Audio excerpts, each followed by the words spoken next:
Hello, everyone. Well, we bring a very special topic today, medical Qigong and how it can be beneficial for brain health. We have Chris. Chris has been doing medical Qigong for the last couple of decades or so, and he also specializes in geriatric population, the seniors population. So we wanted to bring this topic today. Welcome, Chris, and thank you so much for joining us. Thank you very much. It's a pleasure to be here. Thank you.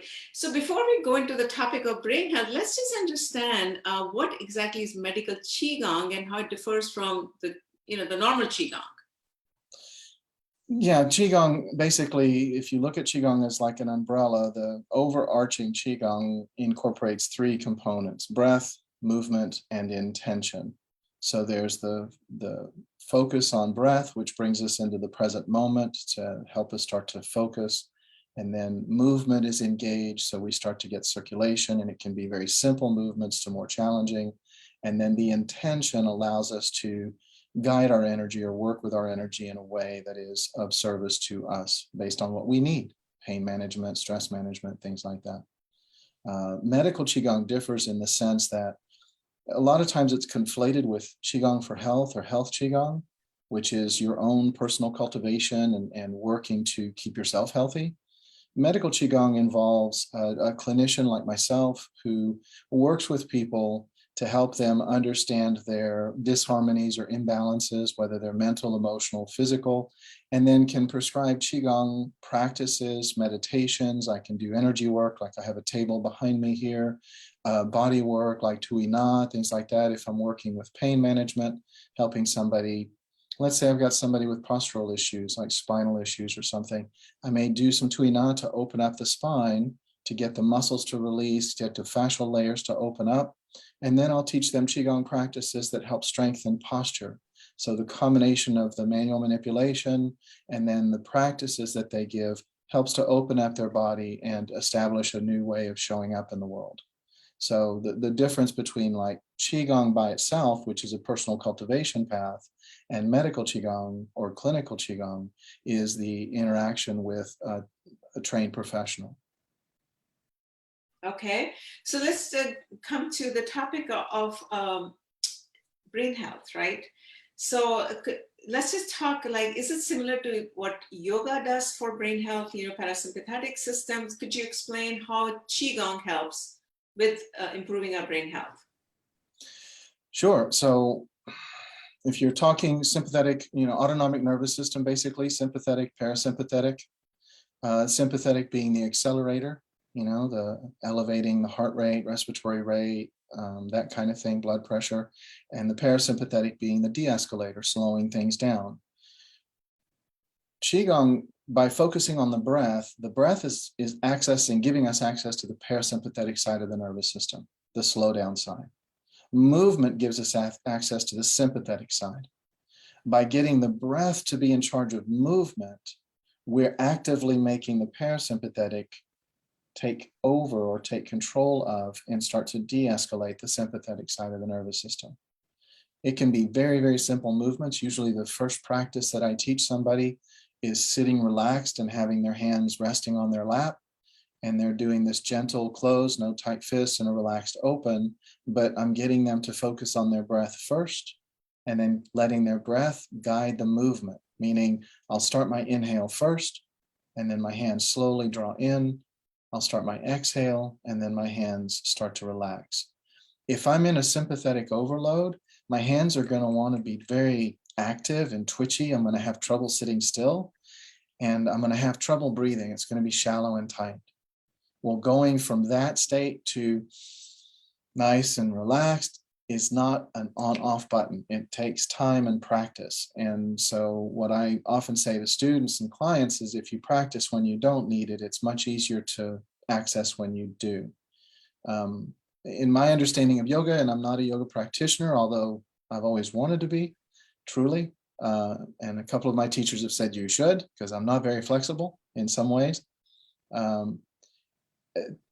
Traditional yoga, not the fast-paced 60 moves in 60 minutes, but traditional yoga very much sets you into a postural alignment and then invites you into the breath in order to release and relax more deeply. In this way, we also have Qigong practices that are static, if you will, quiescent practices, so like standing meditations that are very similar to yoga.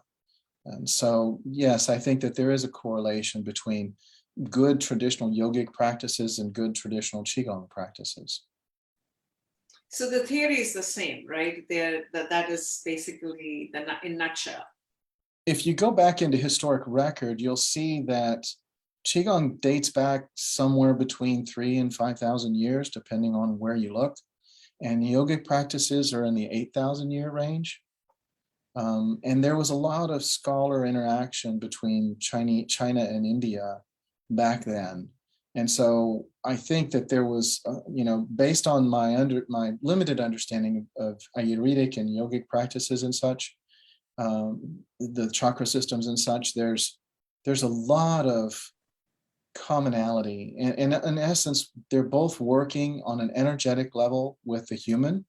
And so the common ground there is there's only so many ways to work with the human body, the human being, on a mental, emotional, physical, spiritual level. But being two of the oldest traditions on the planet that we know of, I think that there's a lot of common ground, a lot of similarity. Sure.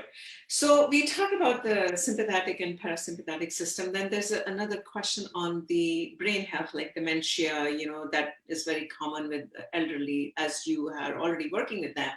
So could you elaborate a little bit on your role when you're working with assisted living care or managed living care? What kind of Qigong or practices that you're recommending to them? Well, over the 20 something years, I guess I started working in 2003 actively, like weekly practice. But I started volunteering back in 1994, something like that.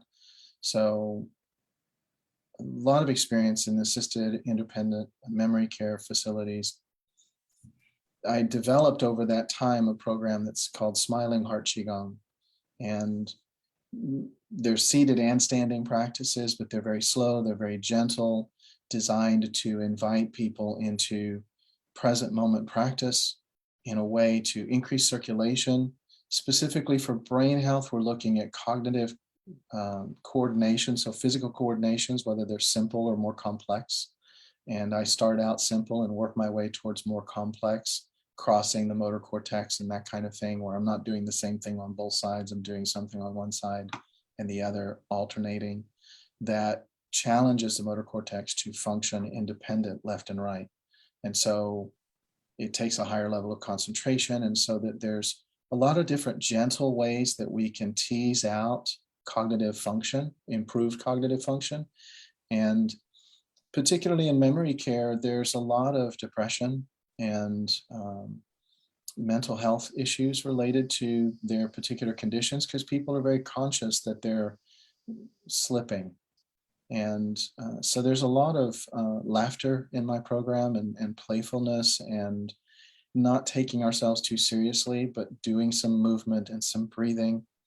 And what I found interesting is that they may not remember my name or who I am to them, but they remember when I'm supposed to be there and they're waiting for me. And they don't know if I'm a grandchild that's coming in to play with them for an hour, or if it's, but they know how they feel when we're working. And that makes a big difference in their overall well-being. Stress is a major factor in the plaque buildup, the chemical imbalances that cause the brain to go into dysfunction or disharmony. And so the more we can regulate stress, the better their cognitive function has been. The other thing that I think is really crucial to brain health related to geriatric situation is hydration. I can't emphasize that enough. Not tea, not coffee, not juice, but just water. Fresh, clean water is so important to cerebral spinal fluid, brain health, all of that kind of thing. I've seen cognitive impairment just from dehydration. So those are the things that I emphasize in classes as well. Just drink water, sip all day, as opposed to, oh, I forgot, now I need to drink a liter. That doesn't do any good. Sipping all day long is a much better approach to overall hydration. And then you see improvement with their cognitive function after they're practicing medical Qigong? It depends on their circumstances. If it's advanced memory care, I'll see limited improvement. I will see coordination. I will see group participation. A lot of times when I first started a community that's, say, advanced memory care, often participation is very low because even if they're asked to sit around in the circle in the group, they'll sit there and not participate.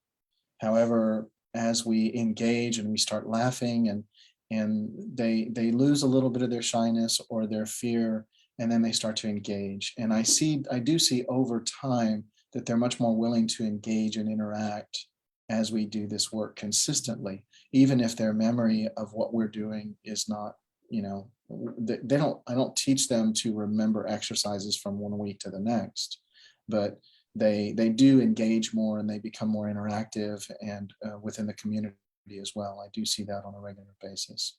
Whether it improves their memory or not, I haven't done anything other than anecdotal awareness to challenge that. So you mentioned that you combine breath, movement, and laughter. Anything else that you combine in your classes for medical Qigong, especially for senior population? Well, I want to clarify that medical Qigong is the work that I do here in clinic. Out in the field, when I'm working in communities, it's a Smiling Heart Qigong program that I developed that is just a Qigong. It's a health-focused Qigong. It's not medical Qigong. So there's a distinction there to be drawn. And the reason I point that out is because there is a lot of confusion in the general population.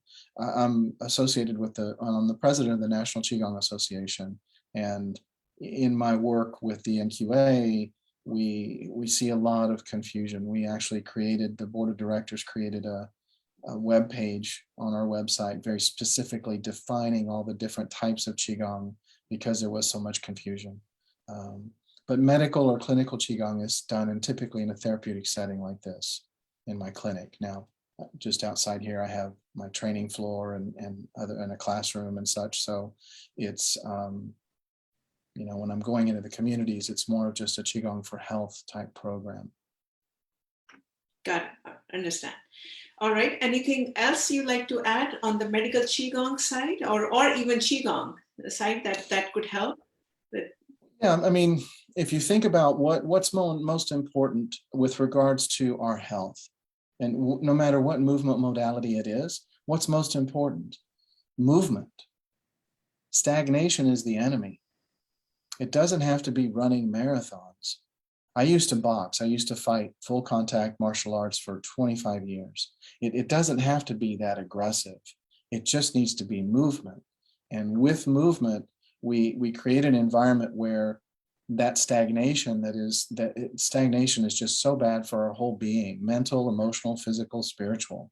I look at it as a flowing river. If you have a flowing river or stagnant pond, which one is going to stay healthy? Our bodies are very much the same way. We need to get the blood flow. We need to get the oxygen. We need to get hydration, interstitial fluid movement, cerebral spinal fluid movement. Again, it doesn't have to be aggressive, but it needs to be consistent. Absolutely. I think that's very beautifully said. Think of our bodies as the flowing rivers rather than a stagnant pond, right? Otherwise, we're going to stagnate if we don't move. Movement, whether it's a Qigong or anywhere exercise, any type of exercise, that is the key here. And that is what you are, that is the essence of what you're trying to do. And you're using Qigong as the tool to help with that, right? Qigong is the primary modality, and because Qigong is the oldest and deepest root of traditional Chinese medicine as well as traditional Chinese martial arts.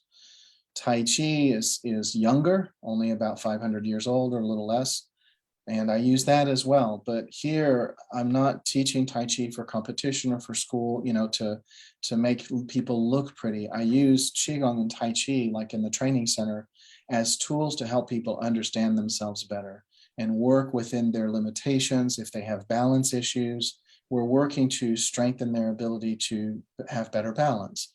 If they're having circulation issue, maybe they're having cold hands and feet, maybe it's because of heightened stress, maybe it's because of injuries. Whatever it is, we can work with that and use these tools to help them understand themselves better and grow into a better version of themselves. 2.0 often I'll say, okay, you've moved into 2.0 status now.